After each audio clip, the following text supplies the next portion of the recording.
everyone. Welcome to our series, which marks the 143rd anniversary of the first Girmitias arriving in Fiji. In this series, we will hear from renowned Girmit historians and creative artists. In this episode, we will be hearing from Professor Jane Buckingham on the history of leprosy in Fiji and how leprosy affected the Fiji Indian community.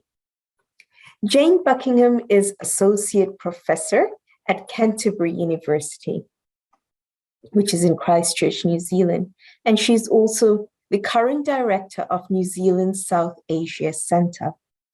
She has published on histories of disability, health and migration in India and the Pacific.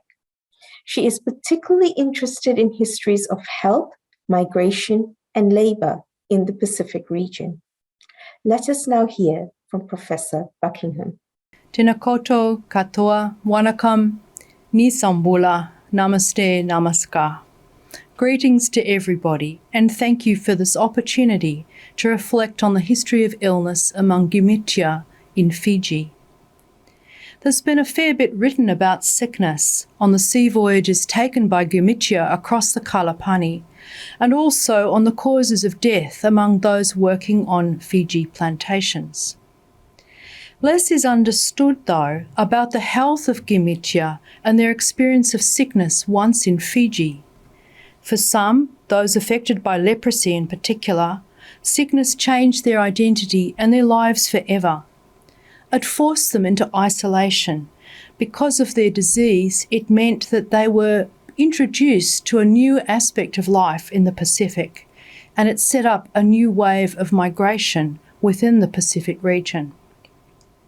Today, I'd like to share with you some of my research into this little-known aspect of Girmitia experience, the impact of leprosy on people who came to Fiji as indentured labourers and also on their descendants. So what is leprosy? It's a chronic and progressive illness caused by a very small microbe known as Mycobacterium leprae.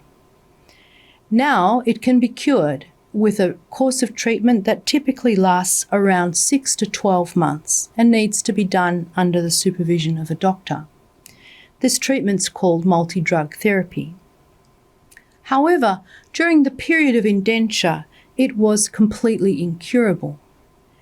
Obvious signs of leprosy were light patches on the skin, a loss of feeling in the fingers and toes. As damage to peripheral nerves got worse, cartilage and bone was affected, and there was shrinkage and changes in the forms of fingers and toes, which caused visible signs of injury and deformity. A person with leprosy could become severely impaired, unable to use their hands properly or to walk. They were vulnerable to ulcers, disfigurement, and even blindness. Leprosy was feared in both Indian and British cultures, and isolation was the only means known to prevent its spread.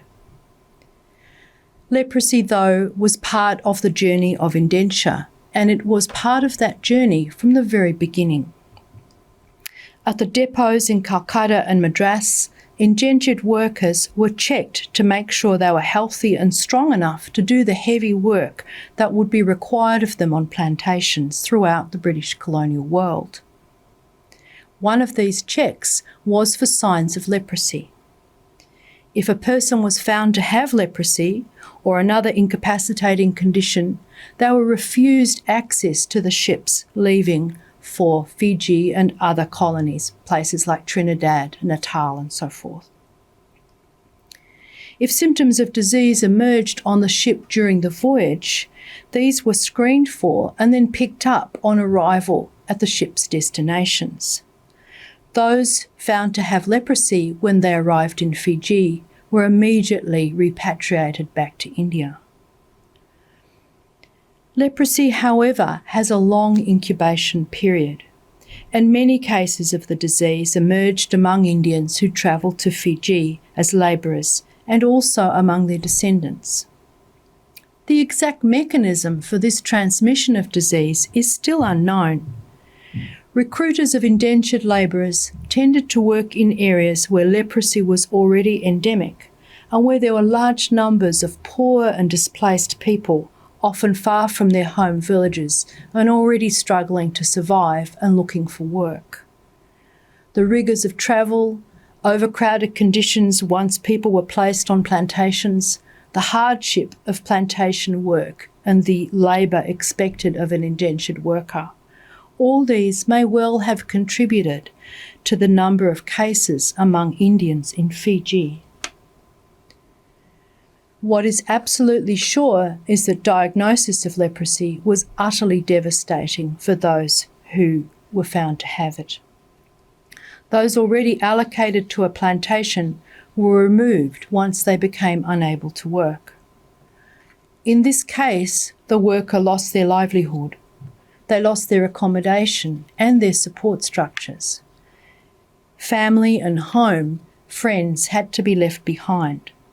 They were stigmatised by the disease, which was feared and loathed, and they were sent into isolation, sometimes in a hut nearby the plantation, sometimes offshore. Many were repatriated to India straight away, or as soon as possible, but only if a friend or family member could be identified back in India who was prepared to look after them. And this is because of the conditions that were in place under the Lepers Act, Government of India's Lepers Act in India at the time. Within Fiji, from 1899, those with leprosy were sent into isolation under the Fiji government's Lepers Ordinance of 1899. A small leper asylum was established on the little island of Benga in the harbour of Suva, just off the coast of Nauru. This became a small settlement where those with leprosy would be isolated. Very little medical care was available and conditions for many were desperate. Indians, though, were not the only people affected by leprosy in Fiji. The disease was so prevalent in Fiji that in 1911 the Central Leper Hospital was opened on Makangai Island, which was located between Koru and the island of Ovalau. The hospital was intended to serve all of the leprosy-affected people in the Pacific region, which was under the jurisdiction of a British colonial government at the time. Isolation from family and friends remained the key to containing the disease when there was almost no other treatment available. Living quarters and community facilities were established on Makangai Island to allow people to live as freely and as normally as possible, and in this sense it was a huge step up from Benga. In addition, there was dedicated nursing staff, hospital facilities, and the intent that this facility on Makangai Island would become the best leprosy care facility in the world. It had huge aspirations. For those who were to be isolated there, though, there remained the fear and the difficulty of experiencing isolation from friends and family. Between 1911 and 1925, Makangai acted as a holding place for many Indians who had leprosy. Many were repatriated to India, indeed almost 80%. From 1926, however, repatriation slowed, and until its closure in 1969, Makangai became the place where Gimitya and their descendants were isolated and treated for leprosy. And this just shows you something of the bays as a 1930s photo. It was a beautiful lagoon that the island was built around, and the hospital facilities are down there on the foreshore. You can also see one of the jetties. There were two jetties, one for patients who were arriving and one for visitors. It was about keeping separation and isolation to prevent the spread of the disease. If we look at this map, you can see also the way that the villages on the island were set out. In particular, the Indians, the Solomon and Chinese were on one side of the island, separate from the Pacific Island communities.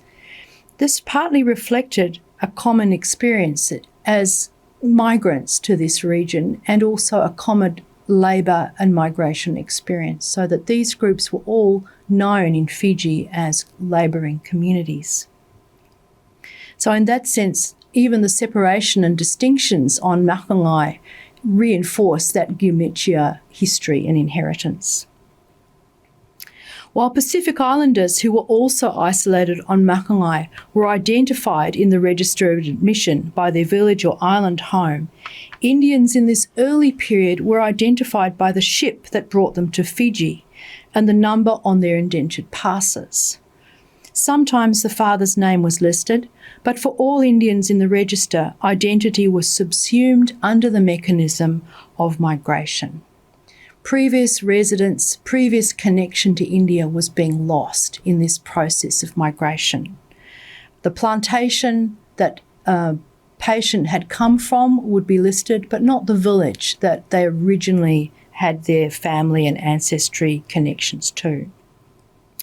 Those noted in the registry, though, as Fiji-born became more common over time, and in that case, the local region, the village, the district was registered.